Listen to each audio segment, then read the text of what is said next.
Benvenuti! Cassino ha una storia molto antica. Casinum Osca, poi Volsca e Sannita, sorge sulle pendici del monte omonimo. Posta a controllo della Valle dell'Iri e di diverse direttrici viarie naturali, ebbe un ruolo strategico nelle guerre sannitiche. La storiografia antica ne riconobbe origini remote, definendola Forum Vetus e associando il nome di Casinum all'aggettivo Casnar, vecchio. La sommità di Monte Cassino, con i resti dell'Acropoli, era cinta da mura poligonali che scendevano ad abbracciare l'abitato. Del centro preromano è nota, presso l'anfiteatro, la necropoli del VII secolo a.C. Fu romana a partire dal IV secolo a.C., forse colonia nel 312 e saccheggiata da Annibale nel 208 a.C. Municipio ascritto alla tribù Teretina, fu poi colonia triumvirale con l'epiteto Concordia.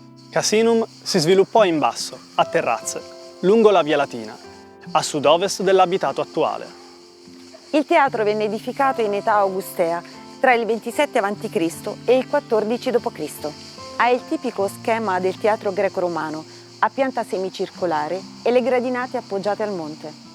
La cavea, parte riservata agli spettatori, era coronata da un ambulacro, un corridoio, ornato con un motivo architettonico a semicolonne. La scena era fornita di un impianto per il sollevamento del sipario ed era fiancheggiata da due brevi portici. Dimenticato nel periodo medievale, fu riportato alla luce nel 1936 e restaurato intorno agli anni 50 e nel 2001.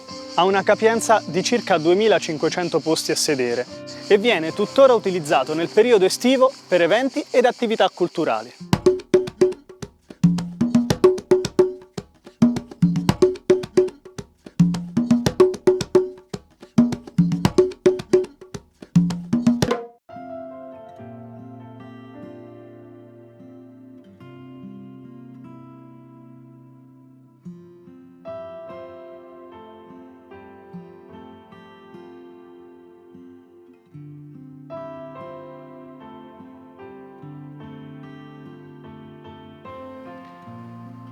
L'Eroe di Cassino è un reperto restituito dagli scavi del teatro.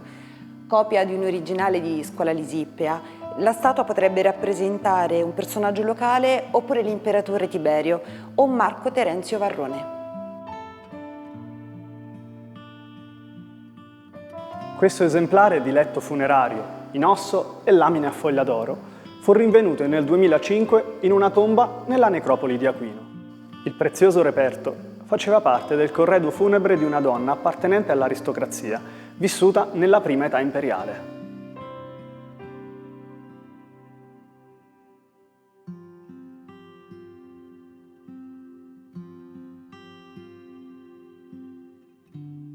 Siamo nei pressi della tomba di Ummidia Quadratilla, aristocratica vissuta nel I secolo d.C., morta nel 107. Plinio il Giovane, precettore del nipote, in una delle sue lettere la descrive come una matrona salda e robusta, amante del lusso, del gioco degli scacchi e del teatro, molto generosa e indulgente nei confronti dei suoi pantomimi. La Casinum terrazzata era attraversata dalla Via Latina, così chiamata perché attraversava il territorio della Lega Latina e scendeva nella Campania dai Monti Ernici. Questa strada, dopo la Via Appia, era la più importante a sud di Roma. La Via Latina fu quella percorsa da Annibale, quando nel 208 a.C. mosse contro Roma per costringerla a togliere l'assedio a Capua. Cassino, come alcune città italiane, ha il suo piccolo Colosseo. L'anfiteatro romano fu fatto costruire da Ummidia Quadratilla nel I secolo d.C. Ha struttura ellittica e la misura del diametro del lato maggiore misura circa 85 metri, il lato minore 69. Ha una capienza di circa 4500 posti a sedere, disposti su 12 gradinate. Il quartiere che oggi sorge ai piedi dell'anfiteatro è denominato Colosseo. E adesso tocca a voi scoprire la storia di questa antica città. Benvenuti a Cassino.